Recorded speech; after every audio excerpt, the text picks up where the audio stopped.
ପୁଷ୍ପପୁରରେ ବର୍ଷା ବରଣ ମେଘ ଓ ବର୍ଷାର ଏକ ସୁନ୍ଦର ପାଠ, ଯେଉଁଥିରେ ଲେଖକ କୃଷ୍ଣଚନ୍ଦ୍ର ପାଣିଗ୍ରାହୀ ଉତ୍କଳରେ ଜଳାଭାବ ଦେଖି ମେଘକୁ ଦୂତ କରି ନିଜ ମାତୃଭୂମି ପାଖକୁ ପଠାଇଛନ୍ତି। ମାତ୍ର ବର୍ଷାକୁ ଉତ୍କଳ ଭୂମିକୁ ଚିହ୍ନିବା ପାଇଁ କଷ୍ଟ ହେବ ନାହିଁ, କାରଣ ସମଗ୍ର ଭାରତରେ ଏକ ସୁନ୍ଦର ପ୍ରାକୃତିକ ପରିବେଶ ହେଉଛି ତାଙ୍କ ମାତୃଭୂମି। ଏହାର ଗୋଟିଏ ଦିଗରେ ପୁଗ, ପୁନ୍ନାଗ, ତାଳ, ତମାଳ, ନାରିକୋଳ ଏବଂ ବିଭିନ୍ନ ବୃକ୍ଷରାଜ ଓ ଅନ୍ୟ ଦିଗରେ ବିଭିନ୍ନ ପ୍ରକାର ପର୍ବତ ସହିତ ବହୁ ନଦୀ ଉପସ୍ଥିତ। ଏହି ଭୂମିକୁ ଦେଖି ତା ଆକାଶରେ ପ୍ରକଟ ହେବା ପାଇଁ ଲେଖକ ମେଘକୁ କହିଛନ୍ତି। ତାର ଏ ରୂପ ଦେଖି ଉତ୍କଳବାସୀ ବହୁ ଖୁସି ହେବେ। ପ୍ରଥମେ ଦାକ୍ଷିଣାତ୍ୟର ବଡ଼ ବଡ଼ ପାହାଡ଼ ଘେରା ଦରିଦ୍ର ବନବାସୀଙ୍କୁ ନିରାଶ ନ କରି ସେଠାରେ ବର୍ଷିଯିବୁ। କଙ୍କରିତ ପାହାଡ଼ିଆ ଅସମତଳ ଭୂମିରେ ଜଳ ବିନା ଝାଉଁଳି ପଡ଼ିଥିବା ଶାଳି ଧାନ ତୋ ସ୍ପର୍ଶରେ ନବଜୀବନ ପାଇବ।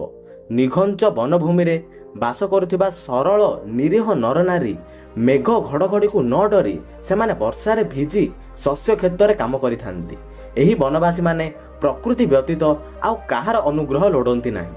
ଯଦି ତତେ କ୍ଳାନ୍ତି ଆସେ, ତେବେ ତୁ ମେଘାସନ ଓ ମାଲ୍ୟଗିରିର ପର୍ବତମାଳାରେ ଆରାମ କରିବୁ। ଏହି ମହାବନରେ ଅସରନ୍ତି ବନ୍ୟ ସମ୍ପଦ ଉପସ୍ଥିତ ରହିଛି। ଉତ୍କଳ ଭୂମିର ଉତ୍ତର ପଶ୍ଚିମରୁ କ୍ରମଶଃ ପଶ୍ଚିମକୁ ଗଲେ ସମ୍ବଲପୁର ଅଞ୍ଚଳ ପଡ଼ିବ, ଯେଉଁ ଅଞ୍ଚଳ ଧାନର ଗନ୍ତାଘର ଭାବରେ ପରିଚିତ। ଏହି ଅଞ୍ଚଳରେ ଓଡ଼ିଶାର ସବୁଠୁ ବଡ଼ ନଦୀ ମହାନଦୀ ଉପସ୍ଥିତ। ଏଠାକାର ଲୋକମାନେ ସୂର୍ଯ୍ୟ ନ ଉଇଁବା ପୂର୍ବରୁ ଉଠି ନିଜ ନିତ୍ୟକର୍ମ ସାରି ଆନନ୍ଦରେ ତାଙ୍କ ଜୀବନ ଅତିବାହିତ କରିଥାନ୍ତି।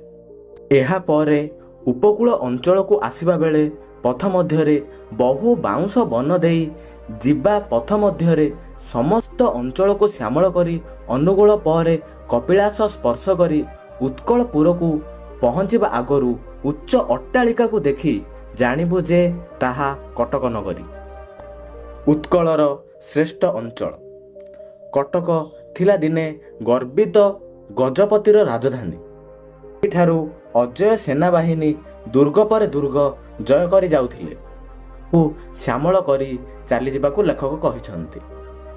କଟକରୁ ଦକ୍ଷିଣଗାମୀ ହୋଇ କୋଣାର୍କ ଦେଇ ଚାଲିଯିବା ବେଳେ ଲିଙ୍ଗରାଜ ମନ୍ଦିର ଶିଖର ପ୍ରତି ନତମସ୍ତକ ହୋଇ ବେଳାଭୂମି ପଥରେ ଗତି କରିଯିବୁ। ଯାଉ ଯାଉ କୋଣାର୍କର କୃଷ୍ଣଚୂଡ଼ା ବର୍ଷାର ଗତିପଥରେ ଭାସି ଉଠିବ, ଆଉ କୋଣାର୍କର ଏହି ସୁନ୍ଦର ରୂପ ଦର୍ଶନ କରିବ।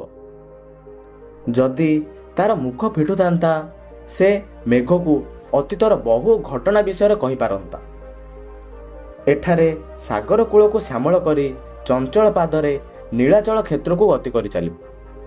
ନୀଳାଚଳ ପଥରେ ଯାଉ ଯାଉ ସାକ୍ଷୀଗୋପାଳ ଠାରେ ଅଟକି ଦେଖିବ ବନର ବିଦ୍ୟାଳୟକୁ। ଥିଲା ଗୋପବନ୍ଧୁଙ୍କ ମହାନ ଆଦର୍ଶ।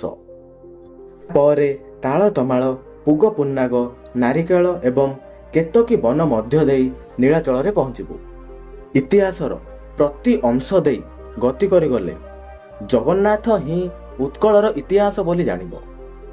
ଏଠି ଶାନ୍ତି, ମୈତ୍ରୀ, ମୁକ୍ତି, ଭକ୍ତି ଓ ଭୟ ସବୁ ଏକାଠି ହୋଇ ରହିଛନ୍ତି।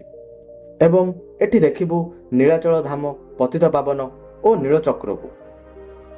ଶେଷରେ ନୀଳାଚଳ ଠାରେ ଚିଲିକା ବକ୍ଷ ଦେଇ ସମଗ୍ର ଉପକୂଳ ଓ ମାଳ ଅଞ୍ଚଳ ବ୍ୟାପି ଯାଇ ଉତ୍କଳରେ ମେଘ ତା ସ୍ୱକର୍ମ ସାରିବ। ତାପରେ ଉତ୍କଳର ଦକ୍ଷିଣ ପଥରେ ପ୍ରହରୀ ଗଞ୍ଜାମ ଓ ଜୟପୁରବାସୀଙ୍କୁ ନ ଭୁଲି ଏହି ପଥରେ ଗତି କରିବ। ଏଠାରେ ଆଖିରେ କଜ୍ଜଳ ଲଗାଇ ନାରୀମାନେ ତାଙ୍କୁ ତେଲେଙ୍ଗାନୀ ଭାଷାରେ ସ୍ୱାଗତ ଜଣାଇବେ। ସେମାନଙ୍କୁ ନିରାଶ ନ କରି ସେ ଅଞ୍ଚଳ ଶ୍ୟାମଳ କରି ଫେରି ଆସିବାକୁ ମେଘକୁ କହିଛନ୍ତି ପ୍ରାବନ୍ଧିକ।